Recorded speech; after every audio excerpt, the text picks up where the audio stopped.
Grandmama used to pray, oh Lord, please save them from the evil snares and all the dangers that entangle. Yea, though they walking through the valley of the shadows, just prepare and make them fit for every battle, because I know they bound to come, and I know they bound to fall, but in your bounty, Lord, preserve their beautiful. Right, we still surviving off of grandma's prayers, surrounded by the jungle and the lion's den. Tread light, cause these traps is inconspicuous. They hide right in plain sight, thinking we don't see them when they linger. Look right beneath the surface, then leave a trail of corpses. Crisis, prices, your life a disposable commodity. Like living in this fantasy, conditioned to believe that the system even cares. Whether selling CDs or walking or driving or reading, look, they don't even need a reason. It's just you breathing and being black. When it's such a pretty fall, it don't seem like we falling at all, at all. It's just a GMO dream, where things are never really what they seem. Please cue the violins, tell them just to play me something pretty, cause this gritty city got me screaming bloody murder. Said it got me screaming.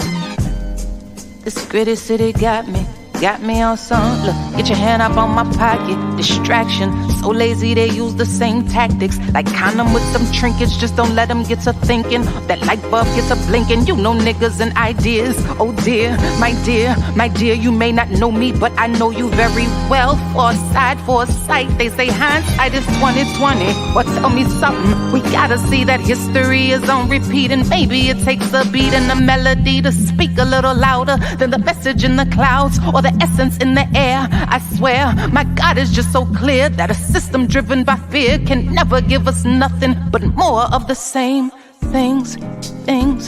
Oh, when it's such a pretty fall, it don't seem like we falling at all. It's just a GMO dream, where things are never really what they seem. Please cue the violins, tell them just to play me something pretty, cause this gritty city got me screaming. It's murder. Got me screaming, got me. This gritty city got me on song.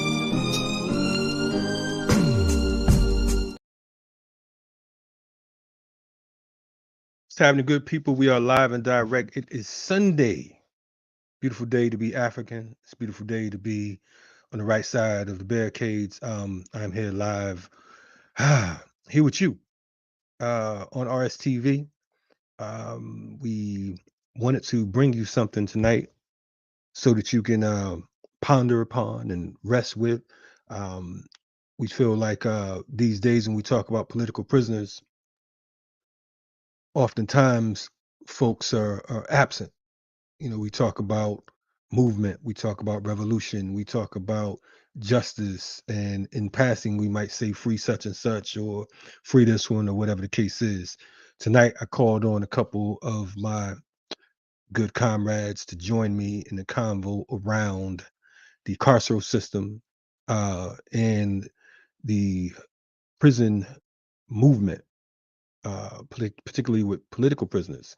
So tonight we're going to focus on a few, one being Ruchell McGee, Mumia Abu Jamal, and a brother that you may not be familiar with, but you will be after this joint, by the name of Sam Randolph.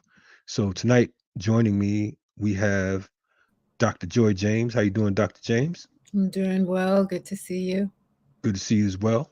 Beautiful thing for us to do on a Sunday, you know, so happy to have you here joining us. We also had to go to the West Coast because we don't want to be set tripping, because folks be talking about, you know, there's a lot of East Coast going on over there. So we call my man Dylan Rodriguez. Dylan, what's happening? What's up? And I'm from the East Coast, so I don't know if I count. Beautiful evening, y'all. Thanks for having me as part of the conversation. No doubt. Where you originally from, Dylan? Just since we're on that. I'm originally from the Philippines, so don't get anything twisted, people. Okay. But I was born in New Jersey and I grew up in Northern Virginia, right outside DC. Okay, we're not gonna hold Jersey against you, but shout out to Jersey, you know, tri-state area. Definitely shout out to the Philippines. He said from the East, he took it all the way to the East. He said we don't have time for all this nonsense when you said you're from the East Coast. Okay. So far East, I'm West. I get it. No doubt, depending on how we looking at this thing. But anyway, without further ado, what I would like you two to do, if possible, because I know who you are, and our regulars out here, they know who you are. If you can give a brief bio of who you are and what it is that you do, and what got you involved in our particular movement, that might be a great start. So, you know. Dylan. I'm happy to lead it off. Dylan Rodriguez, he, him. Great evening, everyone. I appreciate being part of the conversation. My day job is as a professor at University of California, Riverside. My vocation is to be a co-conspirator, collaborator, scholar, teacher, hopefully some weaponized skills, what limited skills I have, toward various forms of liberation movement, including and especially abolition within the diasporic Black radical and Black revolutionary tradition. I think I could say that I've been engaged with abolitionist and abolition-oriented struggles for almost my whole adult life, since for about 26, 27 years going on. And I think the conversation around U.S. political prisoners in particular, U.S. prisoners of war in particular, has been part of what formed my and others' entry into latter 20th and early 21st century abolitionist struggles. So this conversation that we're having tonight that you curated, Kalonji, is absolutely central to the way in which I've encountered radical opposition and abolitionist mobilization against the U.S. carceral regime and domestic warfare. So I'm Joy James. I'm in the same industry that Dylan's in by day as an academic, and the other times, which are the times in which I'm really committed, I back up and say that I appreciate my students. I appreciate learning with them, studying with them, when it's appropriate, organizing with them, right? When it works in their interest as well. But it's the folks outside of the academy, and it's the folks who are also importantly, in terms of the development of my political thinking, the ones who've taken risks, who've been politicized, and who've ended up in the worst zones of the carceral state. I mean, the carceral state just radiates out, pretty much, devours everything. But it's the people who've been politicized in prison, the people who went in as political prisoners, prisoners of war. They've shaped probably the last 20, 30 years in terms of my development as an ethical person. No doubt, no doubt. I appreciate you both for joining platform. As the preacher man used to say, late in the evening. We decided to do this just a few hours ago for folks who are checking us out.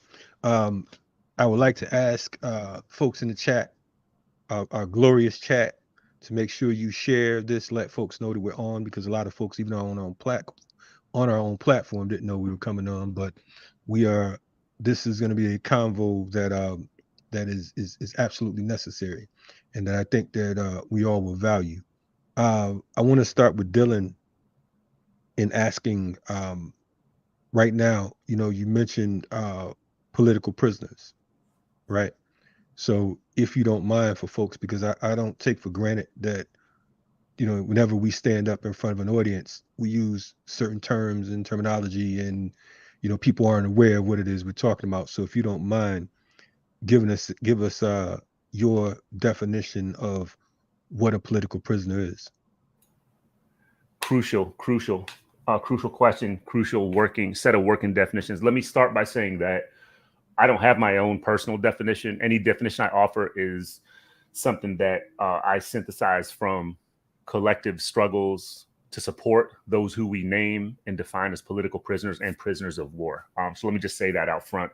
I'll also say that the definition, what we call a definition of political prisoners, especially U.S. political prisoners, is constantly under discussion and some internal debate for a bunch of different reasons that I'm sure we'll get into. But for the most part, in the U.S. context, number one, we need to work from the premise that the U.S. government, the U.S. state, refuses to acknowledge the existence of any political prisoners or prisoners of war under its jurisdiction. So the United States government claims it holds no political prisoners. It claims it holds no prisoners of war, in terms of the domestic context, right? It may have enemy combatants, during the so-called war on terror, and on and on and on, right?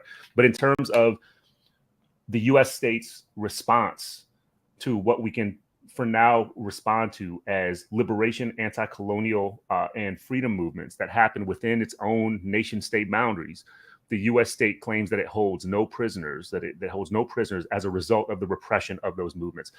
So conversely, the way I understand political prisoners in the U.S. context to be defined is, number one, they're unrecognized in the formal sense. They're unrecognized for the reasons I just, in the context I just said.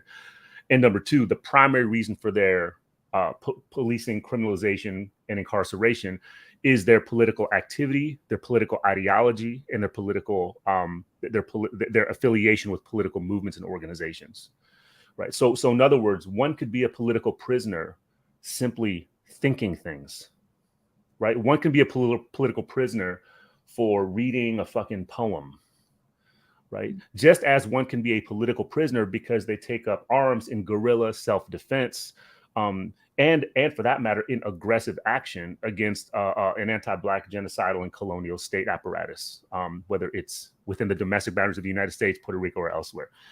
So that's political prisoner. Prisoner of war tends to be a somewhat narrower definition, meaning that somebody is being held captive by the United States due to usually a direct conflict, often an armed conflict, but sometimes the armed conflict is also one-sided. So I'll say that's basic working definitions, and part of the debate is around the category of what folks for a long time have called social prisoners, meaning the broad category of people whose incarceration can be defined as a direct outcome of circumstances, material circumstances, not of their own making. So yeah, there's a lot of debate around what the blurry lines might be between those three categories. That's a start, anyways. But again, that's open to debate and discussion. Yeah, I agree with Dylan. Like, there are different interpretations, but I also remember, I think it's 2003, so it's been 20 years since Imprisoned Intellectuals was published, the anthology, right? That incorporated political prisoners and prisoners of war. And in the intro, I write about Dylan's work because he was thinking and trying to unpack these concepts, right? And I think this is really important. I mean, it's an interesting question that you asked, right, as we move on to talk about Ruchell McGee and Mumia Jamal and Sam Randolph, is we need the language to understand our reality. And if we keep gesturing or pointing or say like this seems like a war given the levels of violence, then we have to be clear, more clear, or to the best of our ability about our definition. So Imprisoned Intellectuals, if you go online, you can find it. You can read the intro. You can see like Dylan Rodriguez is arguing this. Marilyn Buck says this. Sundiata Kohli says this. There's prisoners of conscience during wars, right? When people were going to Canada, they got caught or they just refused Vietnam and other sectors. I think the people that we're talking about tonight flow within the category or within the language of political prisoner and politicized prisoners. Like Ruchell McGee, after being incarcerated, became skilled in legal, interpretations, the so-called jailhouse lawyer. And that puts you on a list for the prison, right? Because the point is not just to capture you, but to capture your ideas, your mind, your soul, essentially to break you. And then what little I know of Sam Randolph, he was helping people inside as well. And so that becomes a trigger for what I call surplus terror. So I think the difference between what, I'll wrap it up now, what Dylan was saying about so-called social prisoners, or I would say political economy, it's like the poverty and race and multiple things being undocumented, right? That'll put you in an ICE camp. That really, what we're talking about is a lineage or a line or entanglement. They're all interrelated or connected to each other, but the ones who face the most severe violence from the state, from the prison guards, and neglect, intentional violence, targeted violence, as if it was a war maneuver, those would be the ones who demand freedoms, not just for themselves individually or personally, but writ large for the greater mass. Right on. You mentioned some names. that we would be highlighting, right? One in particular, and I would like to remind folks that we are doing this particular broadcast here, and on Tuesday there's an article that will be coming out in Inquest, and you'll be able to find it on our platform, Inquest magazine, which is a publication coming out of Harvard Law. And this particular article is an article written by Dr. Joy James and I in regards to Ruchell McGee. So I know that Dylan is on the West Coast with Ruchell, and I know that Joy, you've just what I wrote compared to what you wrote. I'm gonna just say it on here. You wrote a manual, but we sized it down. But there was a lot of research behind it, and I'm grateful that it'll be coming out. I want to talk about Ruchell McGee for folks who are unfamiliar with Ruchell McGee. Joy, if you don't mind jumping out first, and then we'll have Dylan. Yeah, I had known about Ruchell. I mean, like, as Dylan knew about Ruchell, in part, I don't know if the same person who introduced you to abolitionist studies, Dylan, the same person, who introduced me, but it would have been Davis, right? And so the more that you study, like I've said before, it's, kind of figuring out who George Jackson was. It took me a moment. And figuring out who Ruchell McGee was took me more than one moment. It was multiple moments, because as decades pass, what the culture wants, I think, is more of a celebratory story. And also there becomes a fetish around Black revolutionary struggle. So there's a market, right, for it. And so you end up with icons and visuals, et cetera, T-shirts and, book covers and stuff like that. So we have to do our research. I mean, it's interesting that you ask us as academics what we do. We study, we learn, and we hope to share or co-teach. We have to learn about the political prisoners. So what I learned about Ruchell McGee is that he was a co-defendant of Davis because he was at Marin County. And Jonathan Jackson, the 17-year-old brother of George Jackson, right, had weapons registered in Davis's name. We've talked about this on several platforms, right, before. With as I get old and it gets late at night, I mess up names, but I believe it was Christmas and McLean, right, were the other two brothers. So what we know, or what appears in print on Tuesday, and I had to get the court records, and they're difficult to find for Ruchell, but again, Harvard has the golden key to everything. So this, for me, sorry if I'm going in circles, but this is a bit of what is infuriating. Again, what we learn isn't easily accessible. So to even get the legal documents of Ruchell petitioning, I couldn't get them through my library at the college, so I had to ask Harvard Law. And then they here's all these documents and you can read them, but they're not readily or easily available for the public. So August 7, 1970, 17-year-old brings guns registered in the name of Davis to Marin County Courthouse. Spontaneously, the three men who were incarcerated, who were there, one is a defendant, right? Because he attacked a guard, supposedly attacked a guard. The guards had beaten Fred Billingsley to death in his cell, I believe earlier that year, like around January or February. And so Ruchell was testifying for one of the imprisoned Black men as a defendant. So when John walked in and said, I'm in control now, it's spontaneous. Here's an opportunity to get out of slavery. Ruchell's middle name, self-named, is Cinque, after La Amistad, the slave ship from the Spaniards, right? So what happens is that they take up arms, but specifically what Ruchell was going to do is Jonathan was going to try to get him to a news radio station so he could talk about his case.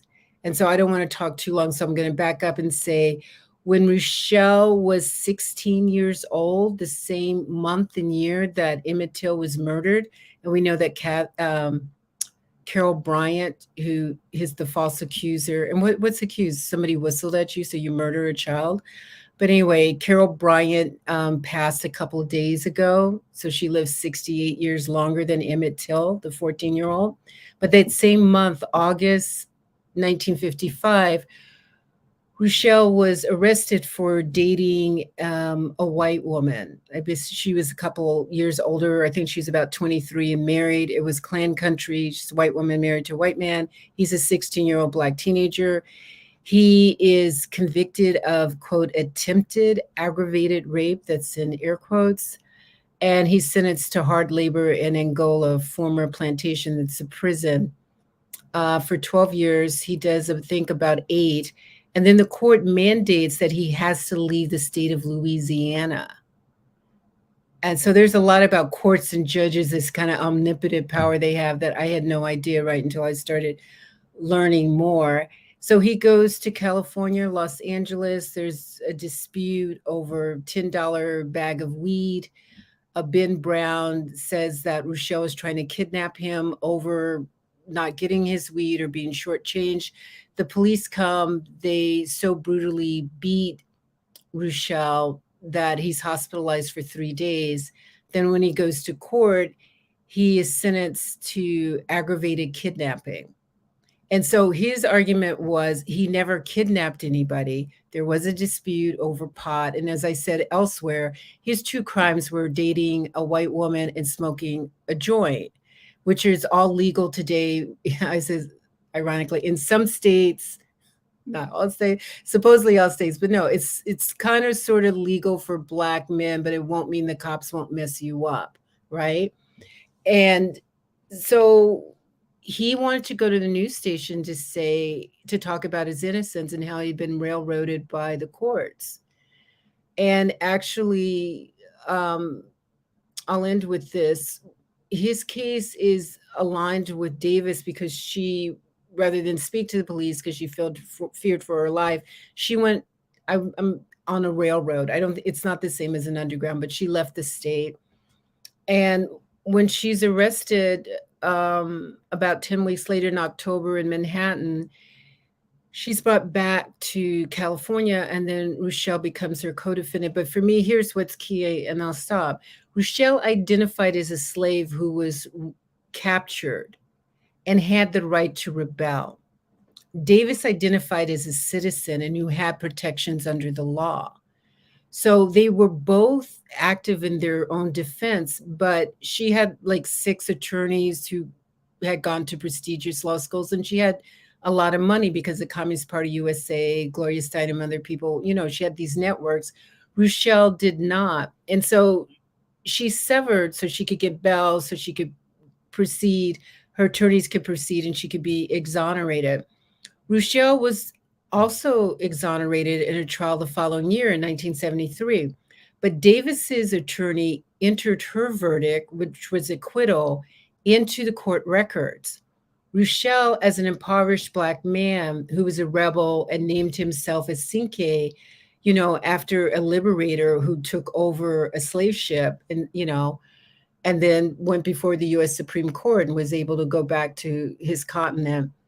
Ruchell's verdict was not entered by the judge. The jury acquitted him of murder because the prison guards had shot into the van and killed everybody who died or who was wounded there, shot them up. And they acquitted him of aggravated kidnapping in this trial, right? Because he wasn't taking the hostages to extort money or anything like that. He took the hostages in order to get to a news station to say that the justice system was unjust, was corrupt, and he shouldn't be in prison, from start one. Jonathan was trying to, say the Soledad brothers, which included his own brother, George Jackson. So unpacking this took a long time because even though I hope I have a rigorous critique of the state, I had no idea that judges could fail to enter a jury verdict that acquitted somebody. And then decades later, over a half century later, that still stands. That no one, I'm not naive. I'm just saying that sometimes I'm stunned. And so there's much more to be said, but you can see the article when it comes out on Tuesday. I appreciate that laying that out. Dylan, I know that you've been a supporter of Ruchell. What says you? What's Yeah. how do you look at this case? And I Yeah. want to point out too, real quick, that Ruchell McGee is the longest held political prisoner in the United States, if not the world, at this time. He's been incarcerated or held behind enemy lines for going on 67 years, 67 plus years. And that was the 7 or so years that Joy spoke about, from 55 to, forget what year it was. We do the math on that, 60, 62, somewhere around there, 61, 64, 63. Yeah. Till, and then the 60 years with this case with Jonathan. So we're talking about a man who has spent 16 and a half years free, quote unquote, and not behind bars. But go ahead, Dylan. Yeah, this is so important to just say that over and over again, to just talk about Ruchell McGee being by far, I mean, to say he's the longest held political prisoner possibly in the world, certainly in the United States. There's a way that is so drastically an understatement, just because 67 years is so it's something past mind-boggling. It's so profound. It fucks with your sense of time, and what a year is. Yes. But that's actually a testimony to why Ruchell McGee is such a paragon of both survival and resistance, but also of what I'll for now provisionally just name as a kind of Black revolutionary spirit and spirituality, because he's never broken. He's 67 years and never broken, right? So I'll just spend like 1 minute talking about that, because that's how I was really introduced to the significance of Ruchell McGee far beyond his case. You know what I mean? Although his case is so central, and I'm grateful that y'all bringing it back in this article. So like, I can't wait to reread this and refresh everything in my memory about that case. But I was introduced in kind of their depth, like in terms of their deep significance, to both Ruchell McGee and somebody named W.L. Nolan, almost simultaneously. There's a great book that isn't read enough called The Melancholy History of Soledad Prison. Anyway, it's in many ways a political biography of W.L. Nolan, who is kind of revered for really good reasons, not for hagiographic or kind of just simplistic reasons, but for really deep pedagogical and political reasons by multiple generations to the present day of incarcerated people, men, women, trans people, queer people, all across, especially all across California. Because Nolan was one of the primary kind of radical revolutionary Black pedagogues, organizers, advocates that coexisted with this entire period of heightened state repression. So W.L. Nolan was there alongside, both geographically and physically and otherwise, was alongside the George Jacksons, the Angela Davises, the Ruchell McGees, Assata Shakur's, everybody else. So W.L. Nolan and then Ruchell McGee, and the people who introduced me to the deep significance of Ruchell McGee were people like Kijana Tashiri Ascari, also known slave name Marcus Harrison, who's still incarcerated. I'll throw his his address up in the chat on the YouTube right here, so people can write to him. He's really close. Like, I think we're close to being able to see him in the so-called unincarcerated or so-called free world very soon, but I think he needs support. So Kijana Tashiri Ascari introduced me to him when Tashiri, I know him as Tashiri, when Tashiri was in the security housing unit, the SHU in Pelican Bay. Right. So for somebody like Tashiri, who was in the SHU for decades, I got to know him, when he was in the SHU. I met him when he was in the SHU. I went up as part of a legal visit with an organization called California Prison Focus, and got to meet with them with, several layers of plexiglass between us. But we talked about Nolan and McGee and others. We also, we talked about Yogi Pinnell, the late, great Yogi Pinnell, and others. But it's to say that for incarcerated people and formerly incarcerated people who take the politics of liberation at all its scales, in all of its kind of historical routes and genealogies seriously, Ruchell McGee is one of the principal people through whom you understand liberation struggle and freedom. But most importantly, to not be broken, what it means to not be broken. So I know Tashiri talked about him. Another person Viet Mike No, who's been in the unincarcerated, non-incarcerated, so-called free world now for going on, we're almost hitting 15 years. In fact, I'm hoping I'll see him later this week.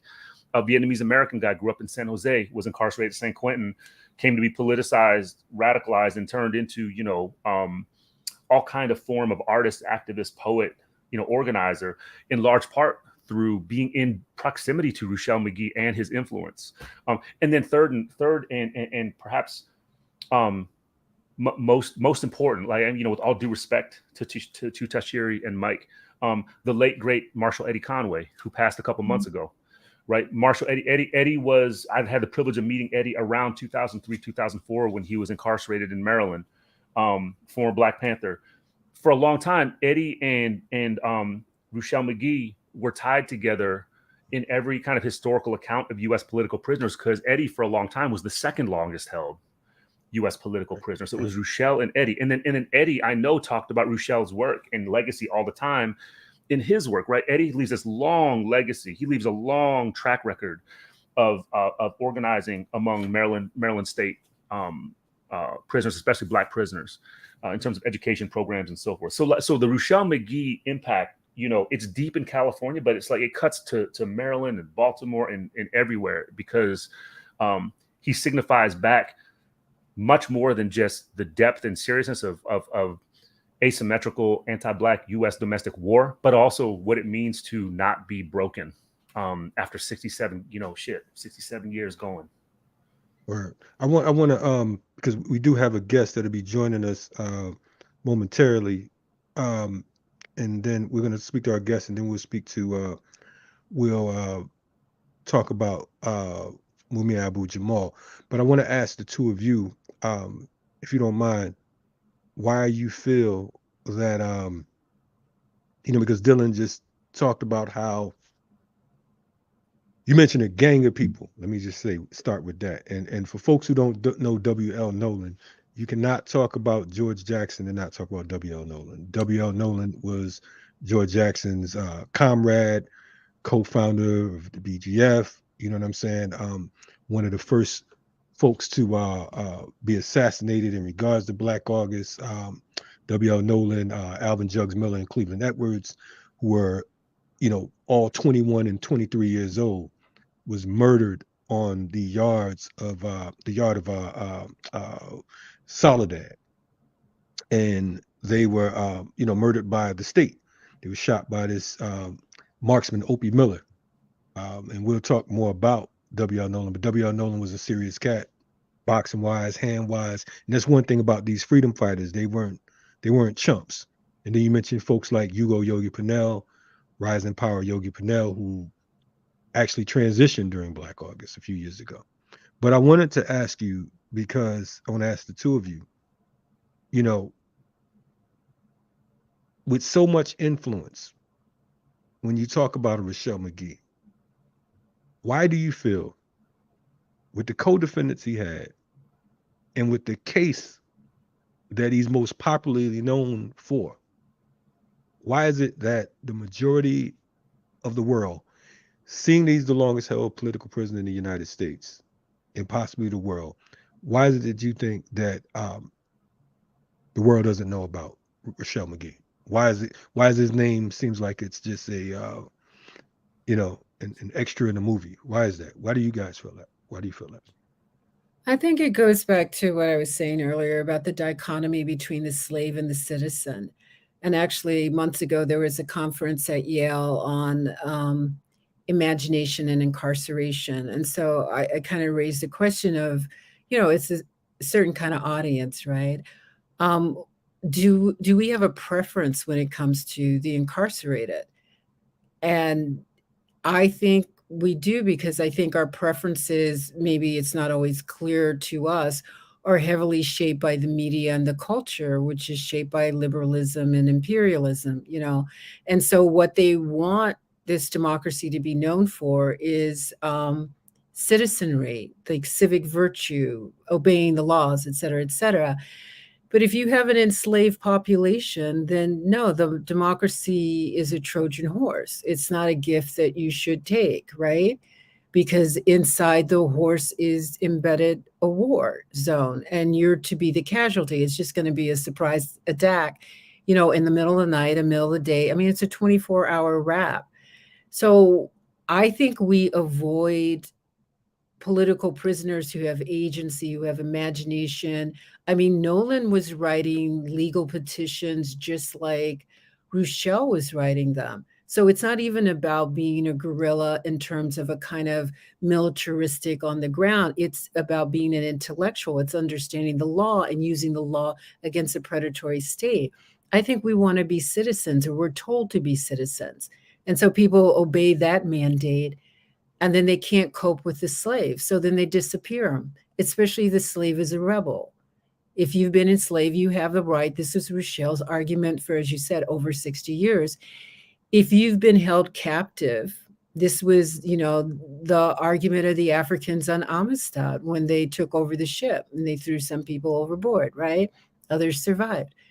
But their argument in front of the U.S. Supreme Court with former President John Quincy Adams, you know, defending Cinque, probably following instructions too about how to do it in part, if you're thinking of the lineage of Ruchell and others, we have the right to be free. I mean, that you can't even debate that unless you're a full-blown fascist. So the democracy has to say we're just citizens. We can't claim the material reality of being enslaved or being oppressed. And that's what the political prisoners remind you of. So it's easier to portray them, you know, if you're going to talk about them, to kind of make the politics palatable and compatible with democracy and reforms. And they're a clear standard that most people don't want to emulate, and they don't even want to know that that quality of resistance actually exists. Right on. Dylan, would you like to add to that? I'll just briefly, very quickly add that I think a big part of the reason why Ruchell McGee's story doesn't enter the kind of canonical narrative of carceral resistance or even of abolitionist struggle is because it doesn't fit into the persistent desire that sometimes overwhelms us against our best intentions and even against our best politics of a progressive liberal telos of fucking victory. Yeah. Right. And to be honest, I think knowing Angela Davis for all this time, I think that she, you know, there's periods of time where she gets impatient with that as well. You know, like the ways in which people want to consume her with these liberal narratives of victory. It actually ends up being quite toxic. And it's toxic to all the people around it who end up being disciplined by it. In other words, what does it mean to disavow the victory? You feel me? Like, what does it mean to disavow the victory and to disavow victory as a narrative? Because that's what it means to embrace Ruchell McGee. It's to say that it's actually not about the kind of the earning or the winning of a decisive victory through a legal system. It's about something much more profound, which is what Ruchell McGee identifies himself as part of, which is a lineage. I mean, y'all both have used the term lineage in this conversation already, and to be part of a lineage is a much more humble set of stories. Right. There's no room for these definitive stories of liberal progressive kind of achievement of victory that then crowd out the story that's to be told about never being broken. Right. And never being broken is something other than a victory. I know that there's a tendency you want to name that as a victory, but it's something other than that, which is not to say that it's not joyful and not something to be proud of. It's not something to think about as an ingredient or a part of a tool set that galvanizes and emboldens you, and I mean you as a collective you, toward various forms of movement and mobilization. It should do that, right? But it's not the same as holding on to the promise of a victory. It's something else, right? It's about the honor and the courage and the kind of collective sense of lineage, really. That's the word I'm looking for, of lineage, being part of a fight, which is a liberation struggle. That's what Ruchell McGee means. No doubt. Go ahead. I think one of the things too, to add on what's been said, is that there's a seduction about wanting reforms. and the enslaved, like, who says, no, this is about capture. You can't reform. I mean, you have to abolish it. And I'm wary about using that term, because then you get abolition and then it has like 14 different definitions. But I do want to say, Dylan, and yeah, point to me where I'm wrong. Of all the prominent academics I know speaking on abolition, I don't know anybody who agrees this is war or will claim to be a slave. Asada said she was a slave. George said he was a slave. Ruchell says he's a slave. Those are, I mean, we go down the list of the political prisoners, like those political prisoners, they are clear. Everything else gets fuzzy because the people are talking to liberals and mainstream at the same time because they're afraid to lose their interest. And so that's when I'm going back to what we said earlier about the language. Our definitions aren't precise, so our narratives about our own histories are going to get fuzzy too, because we think if we had a broad tent, it's going to stabilize stuff. It's not. It distorts the gravity, and it mystifies the terror. That's the premise of the so-called stability. Is exactly that. Yeah, the terror and the anti-blackness and the genocide is exactly the premise of any semblance of stability. And I agree with you, Joy. And I would actually add to that another layer of shit that I see happen, which is there are academics as well who kind of toy and play with the idea of identification with the slave position. Yeah, which is, you know what I'm saying? Yeah. So you feel me on that? Yeah. So I think that's another layer of this. No doubt. Well, check this out. We can go on this, and we can return to it. But we do have a guest. For folks who are checking out the program, you will find the link to the Inquest article, which will drop on Tuesday. You'll find it sometime tomorrow. You can link to it. Also follow our, our Black Power Media Twitter page, and you'll see it on there. But it will drop on Tuesday, and it'll be dive a little bit deeper into Rochelle McGee. We will be back with to speak on Mumia Abu Jamal as well, because of the fact that there are some things going on with his case. But before we go there, we have a guest. This particular brother was exonerated from Pennsylvania's death row in 2022. That's right, almost a year ago. Our guest, he was for a little over 20 years. He was innocent, wrongly convicted, sentenced to death. He was free from death row in 2009. He's free from death row, but due to a 2009 assault by prison guards while he was handcuffed, he was, he received spinal injuries and is no longer able to walk. He has to lay prone. He can turn to his sides, but he's unable to sit up, not even in a wheelchair. He was brutally beat, brutally assaulted in Pennsylvania, and he's here to join us tonight, and he could tell his story better than I can. Welcome to the platform, my man, Samuel Randolph. How you doing, brother? All right. Thanks for having me. Hello, everybody. Hi, glad to be part of the show and program tonight. No doubt, man. Good to see you. Good to see you. I know you've been backstage waiting patiently. Hopefully we sound like we made sense and we made it worth your time coming on with us tonight. Oh, absolutely. I love the program. Absolutely. No, very informative. Absolutely. Yo, it's an honor to meet you, Mr. Randolph. An honor. Yes, same here. So good to see you. Glad to see y'all too. Right on, man. Glad you out. Welcome home. Start with that. You know what I'm saying? If you don't mind, give us a background. I gave a bootleg version of who you are. You know what I'm saying? I don't want to go down in history and is jacking up your story. So if you don't mind, telling the people, who you are and what brought you from there to where you are right now today. Okay, so let me start off by saying my name is Samuel Randolph. Excuse me.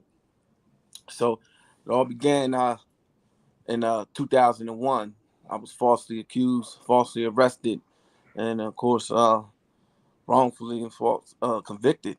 They had from day one, they always had evidence of my innocence, before let me go back a little bit. So before I was arrested, my mom owned a bar, and I ran the establishment for my mom. We had a family business. It was a bar, and I ran a day-to-day operations for my mom. And so that's where I was, when the crimes was being committed. They knew where I was. I was actually on the phone. When the crimes were being committed, but that, like a lot of the other evidence, including DNA evidence they had that didn't match me, they withheld the ping information that showed my location, and they withheld that along with a lot of other evidence of my innocence, exculpatory evidence. And so fast forward to my trial. My trial occurred in 2003. It was a short 2-day trial. I just was totally railroaded. We had to sell the bar in order to pay for my lawyer. So once we did that on the eve of trial, they had the railroad scheme going, so they didn't let my lawyer in. I hired a lawyer from Philadelphia, and they didn't let him in. And they tried to force me. Well, they did force me in the court with a court-appointed lawyer, who, by the way, was running the BDA when he was representing me, right? And it's ridiculous. It's crazy. But his thing, when he came onto the case, his first day, he said, "Listen, man, we're just going to plead you insanity, and we're going to plead you guilty." I was like, "What? Man, I didn't do this. Not at all." So from that day, I stopped talking to him. Once I seen that he was just trying to, get me to plead guilty, he didn't hire an investigator. He did absolutely nothing but get a DA, open the door to railroad me even further, right? So trial was real short, 2 days, like I said, and I was on death row. They sent me straight to death row from the courtroom that day. I didn't normally you'll come back, they do a pre-sentence investigation. You'll come back 60 days later and get officially sentenced. And so during the trial, once I got convicted, this guy, his name was Alan Welch, was railroading me. I stood up, and it was the mitigation. We was going into the penalty phase, and what I was explaining to the court why I went pro se during that portion of it, because my case and trial was innocent. I never wavered from my innocence, and I didn't want to get into that because it was irrelevant to me. I was being railroaded by dirty cops and a dirty DA. So anything that happened, or when I was growing up, it was all irrelevant. My family situation, all that was irrelevant to me, and I didn't want to play that game with them. So I always knew that and believed in my innocence, and I find that evidence to be able to support that one day. So I always believed that I will overturn it. But so I was found guilty of actually 2 capital convictions. In addition to that, they sentenced me to 58 to 116 years on top of that for a bunch of bogus crimes when they knew I was innocent of. The individual that was responsible for it, his name is Francis Chartle, and he's actually the head DA today. The head DA today. And so I went to death row. Then when I got there, immediately I was already learning a little bit about the law, but I dove deep into that and spent many days, every day, just researching my case and just trying to get my evidence back in the court. And so when I got out there, they sent me out to the western side of Pennsylvania. In Pennsylvania, they only got 2 jails you can go to if you're on death row. That's one on the eastern side and one on the western side. I was 50 miles south of Pittsburgh on the border of West Virginia. Extremely racist out there. And so when I got there, they had a notorious history of Greene County of assaulting prisoners, just torturing them, abuse. So on death row, they was just trying to torture us and do so many things to us, right?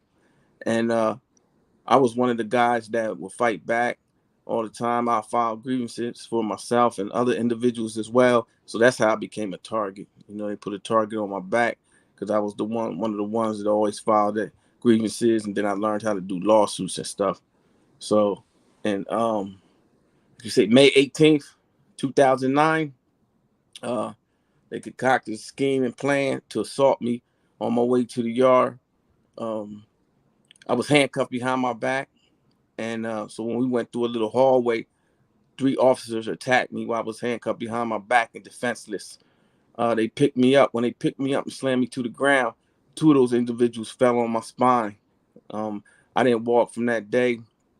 I was confined to a bed and permanently isolated. My entire time on death row, I was isolated in the cell. But from that day on, they never took me out the cell unless I was going to a hospital or something for emergency or something like that. They didn't give me a shower for 14 years, and they didn't take me out the cell. Sometimes they had me in like a windowless cell, no sun, no nothing, just pure torture, take all my stuff from me and just keep me in the cell. But they was trying to, through the isolation, use that as a torture tactic, and just kept me in there. And lots of torture. I've been assaulted several times. It was just pure hell. They tried to kill me. They was trying to kill me, and I always tell a story because I wouldn't eat their food. Once I started fighting, when I had my mom would send me packages, we can get packages. So I had packages of food sometimes in my cell, and I wouldn't eat their food because they would either spit in it or spray disinfect all over it. So I wouldn't eat it. And what they did is they always kept saying they were going to teach me a lesson about fighting back and stuff. So what they did is they lied to the court, secured a court order, but their plan was to force feed me and then botch that procedure and then hide behind the court order. And what they did is, on one occasion, it was a 3-day. They force fed me 11 times in a 3-day span. 11 times in a 3-day span. Instead of putting the nasal gastric tube into my stomach, they perforated my lungs and put it into my lungs and start drowning me like that. And I was handcuffed and shackled to a bed. They seen that I was struggling to breathe, and I was suffocating because they was forcing fluid into my lungs. And they was just standing there wicked, just pure wickedness, just laughing. And one guy just ran out the room. He said, "It shit's in his lungs. You see the man's drowning. Help him. What are you guys doing?" He ran out the room. He didn't want to be part of it.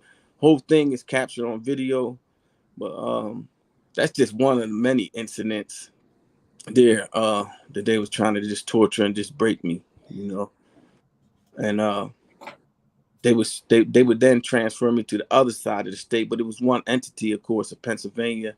So I went from one day just to pick up where they left off with the other torturous abuses and stuff over the years. And so what I did is I continued to fight and do a lot of my stuff pro se.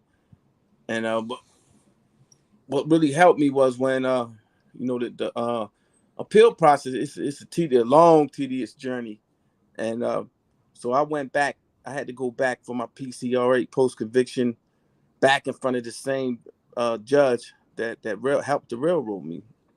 I was just sitting down there for 7 years, and he refused to move on my petition, wouldn't give me no hearing or anything. So I pulled the plug and waived my entire state appeals so I can get back to the federal courts, because the state was playing that good old boy game that they normally do. And I knew that I was going, I've always believed that in the federal courts where a lot of us win our cases, and I had my federal habeas pending up there. So I pulled the plug on my state appeals, but I knew I wasn't going to get no relief there. And then I jumped back to the feds and reactivated my federal habeas. And I had a great judge that did the right thing. He followed the law and he did what he was supposed to do. During the proceedings, the federal district judge, he told the DA to turn over, the discovery. He granted our discovery motion and told him to turn over that exculpatory evidence and discovery. Rather than turn it over, the DA came to the court and said, "Your Honor, we went and we went and looked for the file. The file was in my office for the past 12 years, and all of a sudden when we went to look, the entire file disappeared. We don't know what happened to it," because he didn't want to turn it over, so he just lied. But it was so many Brady violations. This particular DA has a pattern and practice for railroaded individuals that look like me, and they do it by, falsifying evidence, getting individuals to lie, paying them to lie, giving them all types of deals.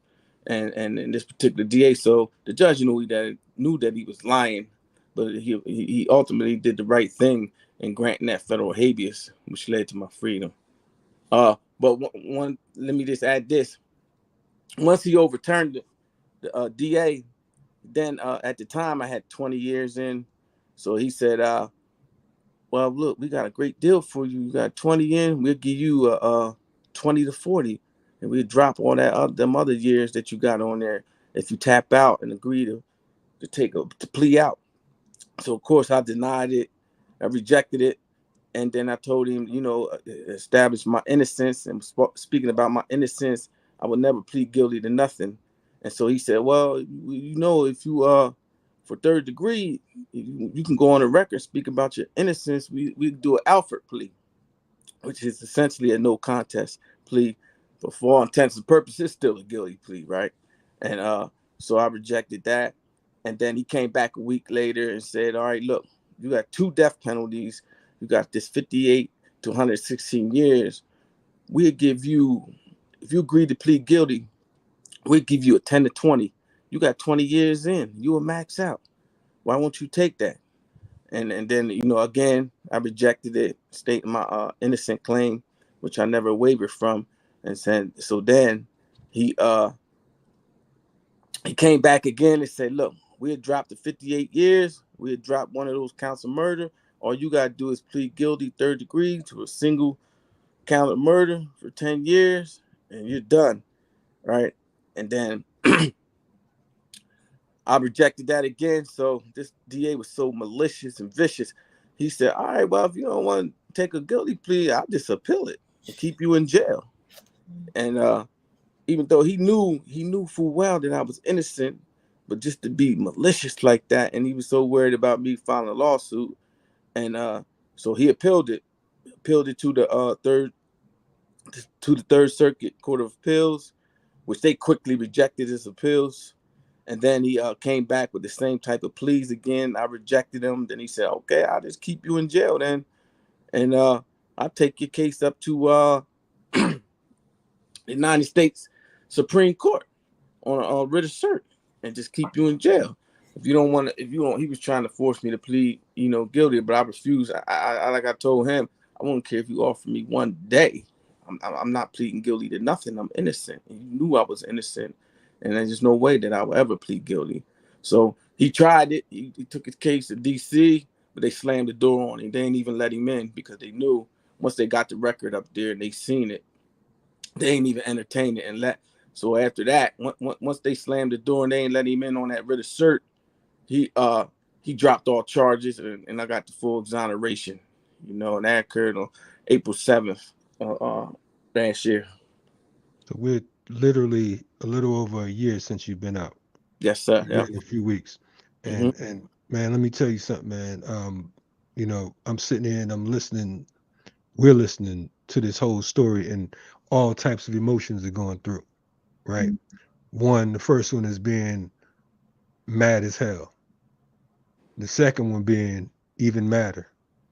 And the final one is there's no words for how angry it just made me listening. I don't feel bad for you or sorry for you because you are a warrior. You understand what I'm saying? You went in and you didn't break. And that right there is, I imagine, has to be a difficult position to take, especially when you're talking about being in the mountains of Pennsylvania near West Virginia with these racist crackers. I'm gonna just say it just like that because that's what they are. That's exactly what they are. And I'm not gonna. And for folks who are listening and viewing and might catch this later, I make no apology for that because any type of individual that would treat another human that way is a strange type of man. So I must say that. We are grateful to have you on tonight. We're absolutely glad that you didn't say, look, I'm gonna take this case, I'm gonna plea out and do so much more time because this devil is trying to convince me to bow down Because I mean, you would think, and in my mind, you know, like Joy was talking about earlier, man, it's like in your mind you have this, although you know what time it is, you still have a sense of humanity. And you're looking like, no, you can't treat another human, even though you know the track record. You know what I'm saying? It's like you can't. I mean, they severed your spine. From that point on, you would think that, okay, well, man, you know, we gotta do the right thing, tread lightly, so on and so forth. No, they like, we turning up. You know what I mean? And the people need to hear and understand this, because of the fact that I think that we look at things for what they could be opposed to what they are. I'm gonna open it up to Joy and Dylan. I'm sure they have something to say. But before that, I wanna ask you. I know that there is a surgeon in California that's agreed to assist you in surgery. Can you speak on that? Because for all these people that's viewing and checking us out right now, we about to pass the collection plate. You know what I'm saying? We about to take this thing to church, because of the fact that we want to see this brother back on his feet, literally and figuratively. So, you know, tell us about what's going on with this doctor that over in California. Oh, okay. So we got a great doctor. His name is Dr. Messiwala, LA, in LA County. He got a great team. So he came forward and he said, you know, he'd be willing to help and assist by doing my surgery, and he could fix it and get me back on my feet and walking again. Right? He said it should have been happened, but they refused to do it in there. But this great doctor and his team, so he got a plan, came up with a great plan to do the surgery. So he's going to do the surgery portion of it for free. He said he had donated services for that. But there's also some a lot of other costs and expenses associated with that he can't afford to cover, though. For example, flying me out there because you know I'm laying, I can't bench, so to fly me out there. Uh, after he clears me from the hospital, I can't stay in the hospital, so I would have to transition now into a rehab facility. And then after that, I'm going to need physical therapy to learn how to walk again. He said, and then I'm probably gonna be out there anywhere from 3 to 6 months. So food and housing. So all those additional costs and expenses, you know, we got a donation, and our goal is to reach 100,000. He said, which will cover that. That the money will go to him, and then they set that stuff up so that when I want to do get the surgery, you know, I'll be able to do all those other additional things that I need. Right on. Okay, so we have the link in the chat right now. I know Dylan just tried to send you his number. Sam, I can connect you all if you can't see it. Because Dylan, you're over in the LA area, correct? Yeah, I'm about an hour from LA, Sam. So when you head out, hit me up, and I just love to help you out with just food, facilitating care, that kind of thing, pre and post op. Yes. You know what I mean? So yeah, and there's a whole community of people here that I think would be honored to be part of that caretaking. Okay. Yeah, I would love that. Yeah. We'd be honored to have you. Oh, okay. Would you be able to? I didn't see the number come across. I'll text it to you. I'll text it to you. I'll text both of you each other's numbers so that you'll be in contact. And that, you know, so yeah. You know, and Joy, you have anything you want to say about this case, or Dylan, or whatever, just as far as like your thoughts? Dylan, you want to go first? Yeah, I'll just say this, Sam. I mean, I was at school just now with you. You took me to school. I was taking notes. And I have to say that you remind us once again about the very specific type of legal expertise and legal scholarship that comes from people that have inhabited your position in similar positions over these many years. And so I'm grateful for that. I'm grateful for how you're able to offer such an unapologetic and transparent analysis of how this system works, and in particular, how the terms of innocence are weaponized by district's attorney. You know, and they're weaponized by district's attorney not only against you and against Black folks, disfranchised peoples, etc. But they weaponize the terms of innocence toward their own careers because sometimes your court appointed attorney is also an aspiring district attorney. I mean, that shit stood out to me a lot just in the first part of your story, of your narrative and of your analysis, is to say that how are you going to have somebody defending you who's actually at the same time already starting to run a campaign to be a district attorney, to be a prosecutor? It's wild, but it's also entirely common. So I'll say that your expertise as a legal scholar is something that I would argue if you're up for it. I think folks who listen and watch this conversation that maybe are students at law schools or hopefully are professors at law schools, those folks need to be asking you to come in to talk to their classes for an hour, to recount your story and paying you an appropriate honorarium. I think that you have a career, just talking about what you've survived, but also offering the analysis that you offer. So this is not just a kind of exhibition of your story, although it is that, right? I think it's important for people to hear your story. It's also about the analysis you bring to the table. It's both those things are inseparable from each other. And I'll say that is entirely central to how I've learned so much from the intellectual, scholarly, political tradition of incarcerated and formerly incarcerated people, especially those who have challenged the terms and the historical conditions of their criminalization. So I appreciate everything you did here. And again, like, I feel like I just came out of school listening to you. But I'm real about that. Like, I'd love to be in touch and help facilitate people bringing you to their campuses. And I'm talking like just a virtual program until you're up and on your feet and like you're willing and like in a joyful way able to move around and get in a car, on a plane or whatever and go fly somewhere. Until then, I think that we need to be bringing you into our classrooms and paying you a good honorarium to lecture our courses, because you bring an analysis that I think I don't hear very often, if ever. So thank you.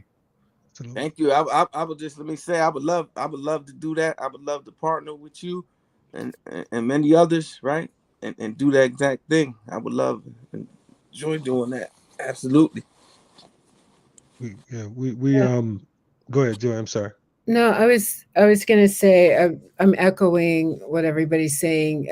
First, I am so happy that you survived, attempted murder multiple times. And that's a testament to your will and your integrity and your strength and your love, and your family must be so proud of you, everything that you endured, and now you're teaching us. So I echo what Dylan said in terms of my campus and other academics. We will reach out, and that you are a teacher, and a painful, horrible lessons, but what you know is what we need to know. I also want the name of the district attorney again. I'm not quite sure what I want to write about them. Well, I am kind of sure, just not where I'm going to write it, but Michelle told us about your case. I've read the material they sent, and I'm sure the name of the DA is in there, so I'll go back to it. But I think I used the term Trojan horse before, right? And I just think after what you shared, that's not even powerful enough language, to talk about it. It's what Kalonji said. I don't even have words. Usually I do. I know that there are terrorists, and I know that we have to pay for them through our tax money, but it's the way in which you just sort of matter of fact just laid out the narrative. It's mundane. It's like every day they're so protected by the state. And so that just makes me more determined to figure out how to make diverse contributions. So yes, definitely in terms of more students hearing, definitely donations so that you can meet with, the doctor on the West Coast and do the rehab. And, your story though reminds me of M.L. Nolan, because he was working as a people's attorney inside. It reminds me of Ruchell McGee. It reminds me of Mumia. Just this caretaking for other people is a strength of character, but it's also the strength of our communities. It's how we survive war. So, I mean, I grew up in a military family, but everything in my mind to you is thank you for your service and your courage and for teaching. Thank you for saying that, and it is a passion of mine to give back and utilize my platform to continue to serve. You know, I would like to also start a foundation because I left a lot of my brothers and sisters behind those walls and fences, right? And I want to reach back and try to help them too, serving them. So that's a passion of mine as well. I tend to do. Right on. Well, we definitely appreciate you coming on tonight, Sam. We will be in touch with you. You have a lot of donations that are coming your way, or contributions, shall I say. And we are grateful that that you can come on and join us. I'm trying to do some things over here. I'm doing more than once, but we are absolutely grateful for for what it is you bring to the table. So, however we can continue to assist, you know, and I'm sorry, I know I might sound like I'm all over the place, but I'm still just so damn angry just hearing this story. The fact that abuse on so many levels, and this is where we take it back to the beginning of our convo today when we talked about Rochelle McGee and the whole slave narrative, right? This is proof positive. This isn't what you do to a citizen. This what you do when you're trying to break a quote unquote slave, when you're trying to take an enslaved African and make him bow down. Because what they did ultimately, this DA was like, look, I hear what you're talking about, homie, but either you could take this 20 to 40 or you could rock, or you could take this whatever. We just need you to say that your name is Toby. You understand what I'm saying? We're going to chop your foot off. We're going to stop you from walking. We're going to break you. That's what they ultimately told you, and you resisted. Mm-hmm. And for you to come out, battle scars and all, still standing is a powerful piece, because you've inspired all of us on this platform today, not just us on the screen, but there's other folks who are watching us around the world. And we're going to ask them as well to make sure that if you do nothing else, share this episode, share this GoFundMe, and let's help this brother get back in order. That's the least we can do. Yes. I have one more thing. So I want to put out a challenge to my industry, right? To the academics, right? Who are the abolitionists or not abolitionists. So writing for Inquest, Harvard Law, it's a sum of money they give us. So I'm going to donate all of the funds that I get from the Inquest to Sam's medical health.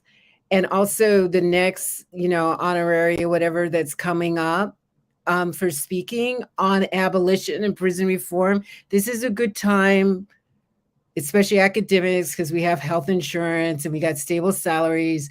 We can start tithing. I don't know what religion you're in, but, we're going to tithe. And I don't want to hear anybody complain. And definitely, you don't know how to reach me. So if you do it, just yell it to the wind. Take a percentage of what we get, because it's surplus income, and put it directly to the survivors and the fighters who are still inside and who are coming out. That is the only form of decency that is legitimate in this moment. Well, I second that, and I will say that I've been putting my money where my mouth is on that with joy.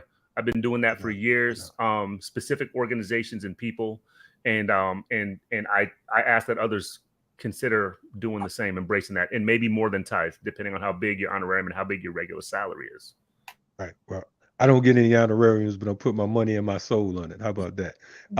So far, we've raised over $600 since we started talking about this case. That's just on numbers on the GoFundMe right now. So thank you to all the folks out there who've already begun to contribute.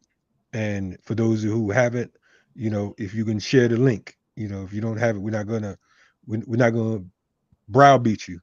But if you're on social media, which we know you are, because right now you're on YouTube, if you can share this story and ask folks to support this particular campaign. And if they're uncertain about what it's about, they don't have to, the way we get down over here, we're not going to just tell you a story. We'll let you hear it straight from the individual.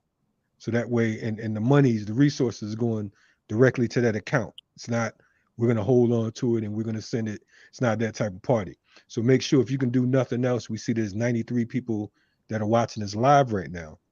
If you all can each share this particular episode and share this GoFundMe link, and add us to let us know that you did it, because tomorrow morning we'll be back on Guerrilla Intellectual University with Dr. Jared Ball. We'll be doing part 4 of Wretched of the Earth. So we want to make sure that we acknowledge those who assist us in doing this work. This is why we have this platform. We don't have this platform just so you can see how many times we can come on the screen or how many good sounding words we could bring to the table. This is about action, and this is what we're doing here tonight. Sam, we appreciate you coming on. Any words you want to leave us with before you dip off? Yes, sir. First and foremost, I want to thank you for putting this together, and I want to thank your great panel. I want to thank your listeners and all the donations. I'm just so happy and thankful and truly blessed to be a part of this. No doubt. And I appreciate you coming on, because I know when I called you, it's like, yo, man, that's going to be in like 10 minutes, man. What you called me for? No, I'm joking. I ain't say all that. But but definitely, brother, we appreciate you, man. And we'll be talking, throughout. I'll see you in LA. Yo, I'll see you in LA, my friend. Oh, absolutely. My new friend, sure. I'll see you in LA. No doubt. Yeah, lock that in. Yep. Absolutely. Blessings to you and Michelle. Yes. Thank you, Michelle, as well. Right on. So we'll check you out later on, Sam. Be safe out there. All right. Salute. Salute, brother. Peace. Peace. Yes. Thank you, good people. We're here. That was Sam Randolph. And I'm just did you just catch his spirit though? Like, that's the spirit that I'm talking. You know what I mean? That's what we were talking about before he came on, right? Yeah. That's somebody who will never be broken. And they actually tried to fucking break him. They fucked him up and they tried to break him. And he's right here. They tried to kill him. I mean, I know I'm trying not to swear, right, because I'm a bad influence for the kids, but that's why we brought Dylan on, because see, Joya tried to get me that first. So I was like, okay, I'll call Dylan. Dylan just give forth, just like every single, I mean, yeah, because I have had letters from Ruchell over the years, right, but I've never met. Like, there's people I've met and there are people I've not met. And then here is Sam, who, it's not from that era, but you see, like, just the ethics, just the love for self, that you won't eat garbage even when they threaten to choke your life out, and you won't plead to what you didn't do. And, again, under the framework of self-defense, there's a lot that we should be able to do. But as Kalonji says, as slaves, everything is prohibited, including protecting our own lives, our own sanity, our own dignity. So, yeah, that was a gift. I mean, it's painful to listen to, but that was school. Right on. I know that it's getting, as the preacher man would say, late in the evening. We promised the people we'll talk a little bit about Mumia. So we like to give the people what they demand, give them what they're asking for. You two good for a few more minutes, Joy, Dylan? Yeah. Okay, good. And thank you two for helping to make this happen. I couldn't have done it without you. So I appreciate the work, and you two are two of the few people that actually make me like the Academy. Before I was like, don't do that, Kalonji. Don't do that. Good. All right, I Don't just do want to that. make sure. Okay, I was lying anyway. I don't like the Academy. Okay, good. None of us do. Don't go down that road. I was fronting. Y'all know that. Stop playing. You can like us though. Okay, cool. I was about to say something that'd probably get me in trouble, but I'm gonna pause. Anyway, yeah, but there were some. Sorry to cut you. There were some similarities, right? Because in Mumia's case as well, the racism, the corrupt DA, and then you see like 50 states in the territories. I mean, this is just the norm. It's not the aberration. The thing about Mumia is he had a Black woman judge. And so when I'm listening to people, they thought that was going to make a difference. It's no, she works for Empire. She's a comprador. She had the job. She could have kept the job and still done the ethical thing. And we talked about that right on Mumia's birthday last Monday. But Mumia is absolutely, all of our people are beautiful and have gone through hell that they don't even share with us. They give us part of the narrative, not the whole. And so for me, I'm left thinking about Mumia and Sam and Ruchell and others. How do we step up our game? Right. That's a good question.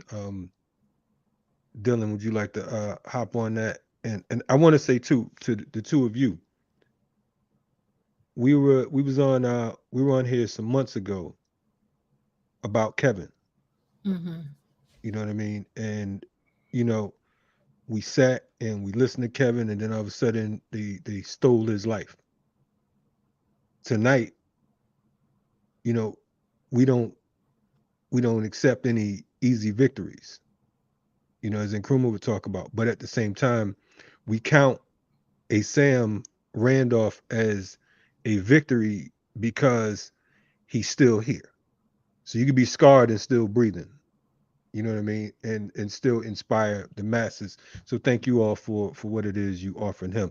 But to answer Joy's question, Dylan, can you tap in?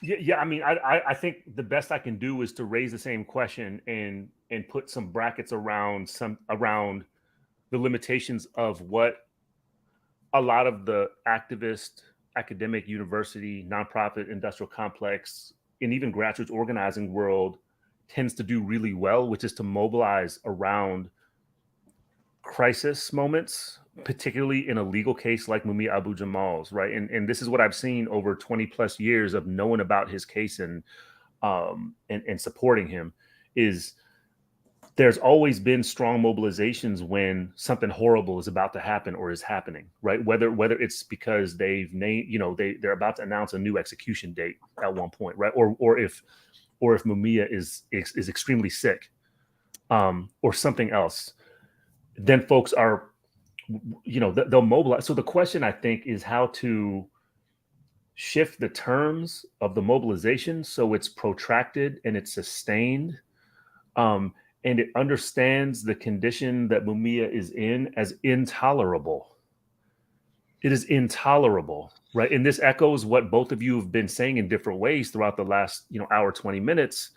And in a different way, what Sam was saying in his account as well, is that the terror of the condition is the way that those of us who view ourselves as being on the side of liberation struggle in its most radical iterations, right? We nonetheless fall into these traps of just fucking relaxing, right? Relaxing when like the worst of a particular repressive crisis seems to have been successfully fought off or have just kind of ebbed out for whatever reason, right? Because the state's a weird beast, we kind of fall back. And it's partly because we're fucking tired. Like, I get that, right? We're tired. It's fatiguing to mobilize. So maybe what that means is that the ways that we do the work of mobilization need to be a little more humble and a little more protracted, and need to center a feeling and a politics. I mean, a collective feeling, not this kind of bullshit individualized sense of feeling. I mean, a collective commitment to together feeling a sense that a condition should not be tolerated. I think that has a way of both potentially changing the way you do what you do. And secondly, I think it also gives you a particular kind of energy. I think it means that, you're a little more disciplined about how you expend your energy too, right? If you say this condition is not tolerable, right? And also I'm humble enough to believe that the point is not necessarily for me to live till tomorrow to see the victory, right? Meaning the end of that intolerable condition, but rather to take honor and pride and humility and to understand it's a privilege to be part of any collective struggle that seeks to end that intolerable condition. Like that's in a sense, that's the real victory, right? It's like then you're joining the Ruchell McGee's, the Sam Randolphs, you know, the Eddie Conways, the Mumia Abu Jamals in finding a way to be in community with their refusal to be broken. It's also too their refusal to die with dishonor. I mean, there are different kinds of death penalties, right? There's the one, like, as you said, Kalonji, we made the contributions we could around Kevin Johnson. We couldn't stop that. But we acknowledged the horror of it. Like, we weren't going to pretend it wasn't happening, right? And then with Ruchell McGee, with Mumia, with Sam, it's like death by incarceration, you know, and torture on a regular basis while you are incarcerated. So it's just like hell. It's like you're already dead, even though you're breathing. We're going to put you in hell. And then because we're fascistic and psychotic guards, we're just going to like torture you. Like, you know, if we would never drown puppies, right? But as a Black person, we could do, or undocumented person or a trans person, whatever, we can, you know, like pulling wings off butterflies. If that's our form of entertainment, then we'll just make you our butterfly. And I feel that I don't even have the words right now. I think that there are ways that we've been lying to ourselves and have allowed leadership to lie publicly, like a kind of upbeat. We can't tell the kids what's really is going on because they'll freak out and be depressed. It's like, no, you should tell the kids what's really going on so that they can create a security apparatus. Right. And predators should have to pay. However, you know, lose your job, defeat you at the next election for DA, put your name in print so people will understand that you're a homicidal, psychotic, and your grandkids could read about that. I mean, however it works within the zone of us keeping our integrity and moving forward, there shouldn't be freebies for torturing us. You shouldn't just like get up and have coffee and then show up at work and torture somebody else the next day. At the bare minimum, you should lose your job. And if you have corrupt judges who are railroading people, we should try to get them off the bench, or if not, like stamp their name in history as being who they are. Predatory, anti-life, enforcing death sentences and mutilations upon us as people. I mean, that doesn't sound pragmatic, but I really don't care. Yeah. It is I say it's an honor for us to be on the right side of history. It is as tiring as much battle fatigue we endure, and you know the battles lost and won. It's worth the fight, because I am one that truly believes that you are chosen to fight. With all the people on this planet, it is a honor and a blessing to be on the right side. You know, to me, I feel like when you have the ability to look at the wrongs of this world and are strong enough to oppose it, because it's a matter of strength. It's not just knowing is half the battle, as they say, right? But to be strong enough. And that's what I think what Sam demonstrated just in that short time that we spoke to him. I mean, here it is. This man is literally laying down, propped up, telling us his story. Folks who got tapped in late, he can't even sit up. You understand? So the fact that here it is, he's still, because he could have got a settlement and sat down in the corner or laid down in the corner and said, at least I'm out. But when I spoke to him earlier, We talked about the Harriet Tubman Code. We talked about when you reach back to those so that you leave no soldiers behind. We leave no warriors behind. We leave none of the oppressed behind, no Africans behind. Before we close, Mumia, we know it's been a long road. We had the opportunity join I last week, along with our man, a guy, Dr. Jared Ball. I was about to call you something else, Jared. I know you're out there.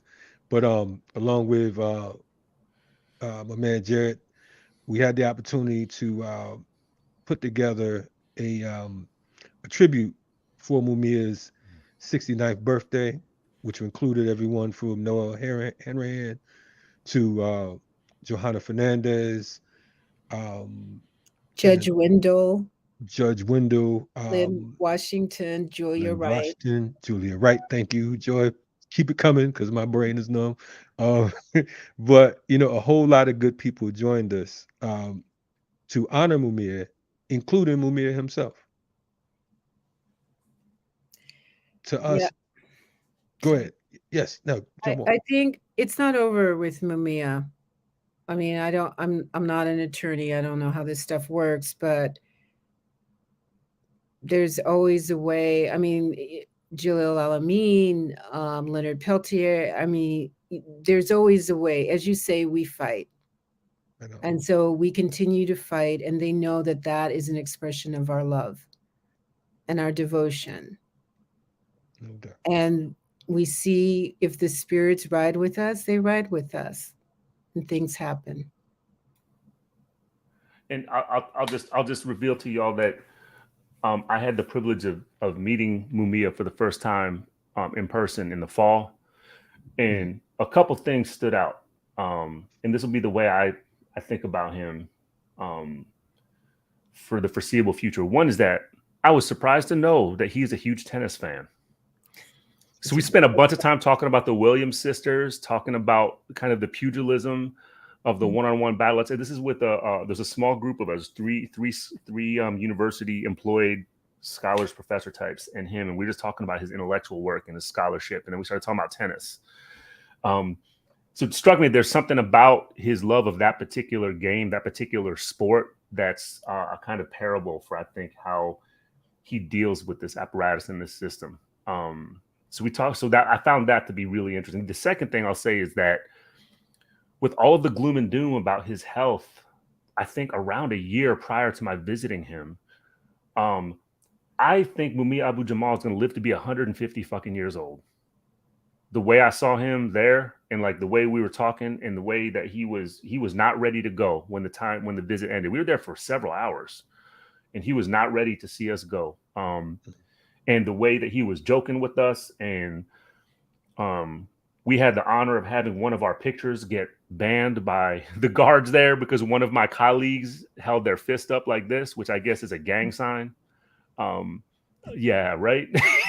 So Mumia Abu-Jamal to me is like this dude is invincible to me. He's a fucking superhero to me. And I'll think about him that way probably forever. But I'll say that that's exactly why I think what Joy just said is so amplified, is that we need to fucking protect and fight for our superheroes. You know what I mean? Yeah, fuck Wakanda, by the way. This is not Wakanda. It's not some Wakanda. I'm not on some Wakanda shit, just so you all know. I like Dylan. That's my man. Dylan, I like the fact to see Dylan can say fuck 5 times in the same sentence. And that I unite with it. But I say damn, and they have me on the cover of the New York Times. If I'm on GIUs, I okay, we're all keeping it clean. But if Dylan comes on, Dylan can swear, but everybody else, no doubt. So I vote to have Dylan on once a month. We are. That's all. Yeah, that's why I'm only a guest. I can only ever be a guest. It's all good. Hey, they try to fire me from jobs I ain't have, so don't even worry about it. But anyway. So yes. as we wrap, people could write to Mumia, stay in touch with Michelle and the attorney. Don't forget to donate, and we can be more supportive of the. I know a lot of people are doing a lot of work. I mean, over the weekend, right? Blood McCleary, there was a tribute to him at the Schomburg. It was beautiful. But we have other, and because they transitioned, right?